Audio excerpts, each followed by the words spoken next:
Hello everyone. I guess I should apologize for my brief absence there, although I did think that today, Wednesday, would be the day that I was making a video, because I thought I would have hoped that I would be doing my WrestleMania preview video today, because I thought that the card would be finalized by now, but we still have a gap or two to fill. Like, we got Triple H and Sheamus basically confirmed for WrestleMania this week on Raw, and SmackDown spoilers seem to indicate that CM Punk and Ray and the Money in the Bank have been all but finalized now. The Money in the Bank is just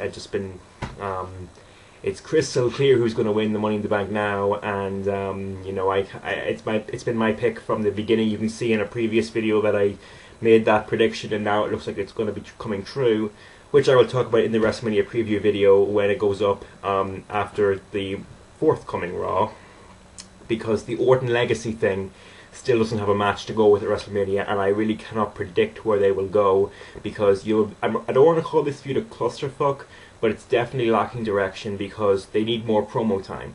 Right now it's just matches. They need more promo time. They need more mic time, I should say. And you know, I think Orton as a face was what the fans clearly signaled that they wanted. So commend the WWE for actually listening to the fans on that one. But you know, I don't personally like Orton. The idea of Orton as a face, I think that after WrestleMania it'll get very redundant very quickly. But in spite of that, you listen to the fans, and that's good.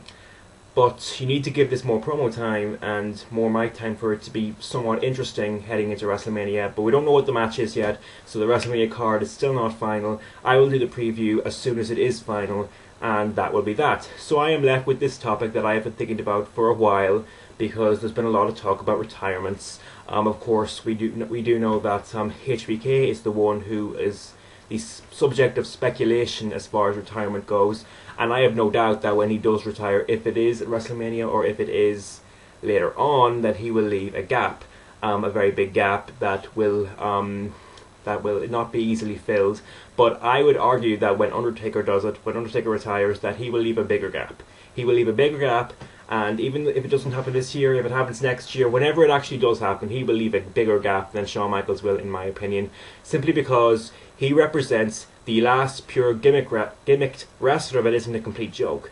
And I just have to wonder, will there ever be another wrestler like The Undertaker with the gimmick that on paper sounds completely ridiculous and sounds like, okay, there's no way that's going to work, and then Undertaker took that gimmick and had the career that he had with the gimmick, and I just have to wonder, will that ever materialize itself again? Because when Undertaker leaves, that will leave the big gimmick void that will not be easily filled. It'll be even harder to fill than Shawn Michaels' gimmick. Shawn Michaels is Mr. WrestleMania. He gets over on his wrestling ability mostly, and you can find great wrestlers to fix that up.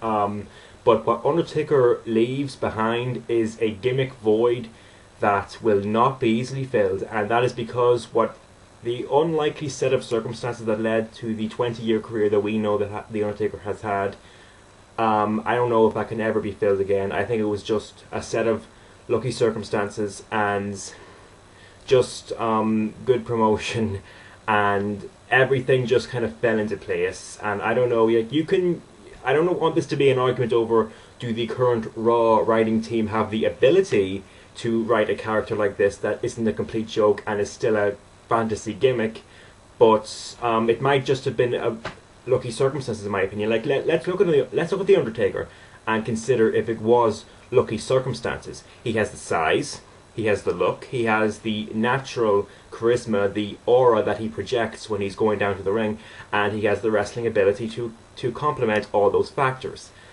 You could not give the dead man gimmick to somebody else and have it work to the extent that it did with The Undertaker if he did not have all those other factors. So, you know, it wasn't a matter of whether the writing team was competent or whether or not they booked him right or anything like that. It was a matter of all those factors, and everything just kind of simply fell into place with The Undertaker in a way that I just think was a matter of good circumstances, and I'm not sure if it can ever be replicated again. Because it was a different dynamic in the early 90s when they were trying a lot of cartoonish characters. I mean, think of some of the more embarrassing fantasy, unbelievable gimmicks that they tried during this time frame. You want to talk about Dunk the Clown, or maybe a recent example, the Boogeyman? Yeah.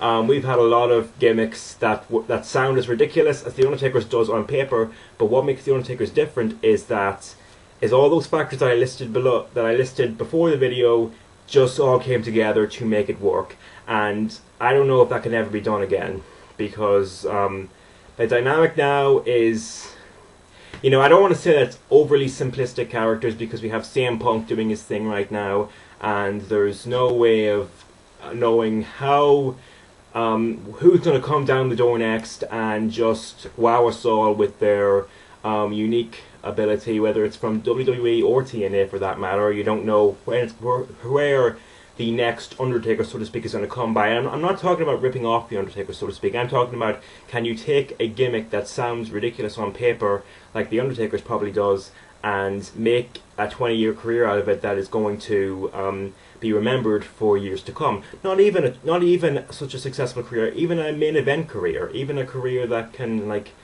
add a few main event titles to it, to be honest. Because the Warrior had a outlandish, flamboyant gimmick, and if he was not such a difficult person to work with, maybe he could have had a longer term career that would be remembered for other reasons than a slanderous DVD and whatever else negative stigma has been attached to his name. But The Undertaker was easy to work with, and he ran with that gimmick that was given to him by the WWE. I'm almost certain that was the case, that The Undertaker was a creation of Vince McMahon. Vince McMahon had a lot of creations, a lot of wild ideas, and The Undertaker was probably one of the most successful ones that came out of his head. And despite all that, The Undertaker had everything to go with it that made it work. And I don't know if you could think up of a gimmick that someone could roll with, but they needed to have they need to have all those factors: the size, the look, the charisma, the natural charisma, the wrestling ability, the wrestling style that complements this gimmick. And I don't know if it's ever going to be seen again.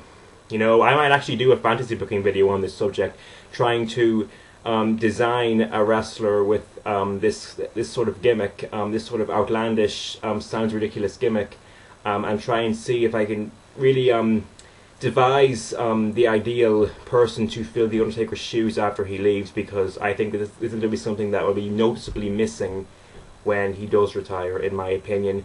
And just before I sign off, I know a lot of people are up in arms with the RVD thing, that he got buried on Impact.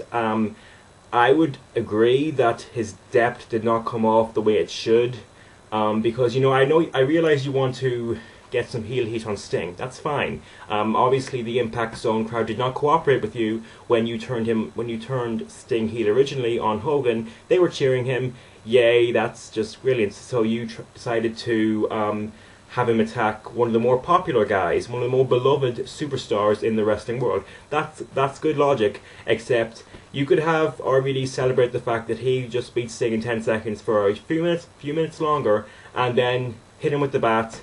Sting gets some sore loser heat, and he walks away, and that lasts just as effectively as what you did to him on Monday night, which was a 10-minute beatdown that was just moronic. However, this is completely not a story. It is not going to be remembered in a few weeks, unless they roll with it unless they keep repeating this for ages. But because RVD at this point in his career is untouchable. TNA could screw around with him as inconsistently as they like, and then decide to push him, and he will be immediately accepted as a main event guy in TNA, because he is that beloved by the fans, and he is so well liked that nothing can touch him now. He has his legacy. He's untouchable, I think, in my opinion. He's like CM Punk. CM Punk has been screwed around by the WWE several times, and whenever they decide to push him again, it always works, because he's that good. And RVD is even more invulnerable than that, because he's at the twilight of his career, and there is nothing that can stop him, in my opinion. Whenever TNA decides to push him, because they have an insane amount of talent that they could push, as soon as TNA decide to push him, I'm sure he'll be fine, no matter what they do with him in the next few weeks. So I don't think that what happened to RVD on TNA, it wasn't advisable, but it was not crippling, in my opinion. Okay, so tell me what you think about the Undertaker thing. I might follow up with the booking video if I can think about this in my head for a little bit, and I'm out later.